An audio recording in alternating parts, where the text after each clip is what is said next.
It was President Biden, joined by Vice President Kamala Harris and the Secretary of Defense. The president there committed to, quote, end the scourge of sexual assault in the military. It was a ceremony marking the promotion, the nomination of two women to be appointed to positions of four-star combatant commanders. General Jacqueline Van Ovas, she was nominated by this president. It was something that was supported under the last administration, but never brought forth because they feared there wouldn't be support from the last administration. President Biden also nominating Lieutenant General Laura Richardson, again, to positions as four-star combatant commanders to mark International Women's Day. Claire. Yeah, the thing that is, I could really work up a head of steam about the notion that in this great nation, when women have made so many contributions in our military over the last several decades, that we actually had a reality that women who were deserving of 4 stars, women who had put up with things that many men could not even begin to handle, they were ready for leadership. The leaders of the Pentagon believed they were ready for leadership. The combatant commanders believed they were ready for leadership. And they had to play hide the ball because the president of the United States, the commander in chief, was so unstable. They couldn't trust him. They couldn't rely that he would on the fact that he would do the right thing and allow their promotions to go through. They were protective of these women's careers because they knew they had a commander in chief that was a jerk.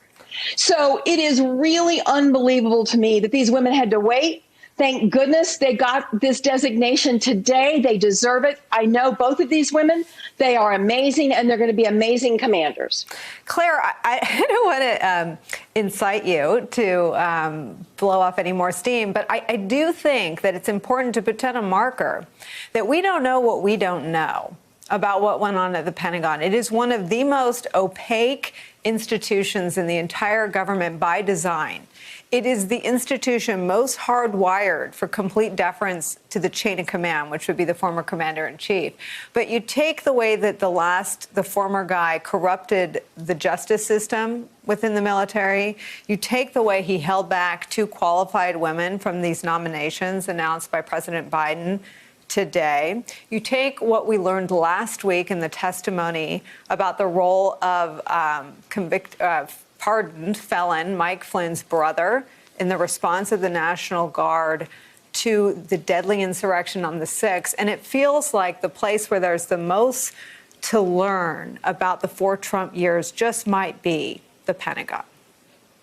Well, and remember, the chairman of the Joint Chiefs put on a combat uniform to walk the president over for a photo op, clearing in sometimes a violent way his path of peaceful and legitimate protesters. I mean, that was the moment that I knew that we were in trouble. That's when I knew we'd gone wobbly, because I can't imagine chairman of the Joint Chiefs doing things like that under any other commander in chief.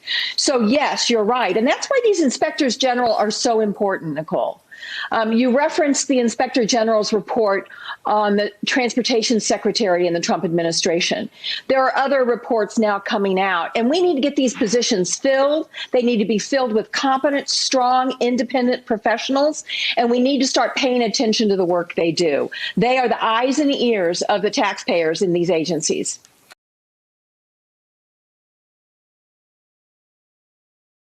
Thank you. Thank you. Thank you. Thank you very much. Thank all of you out there. Thank you as always. Thanks to at home. Thanks for watching. Thank you so much for letting us into your homes during these extraordinary times.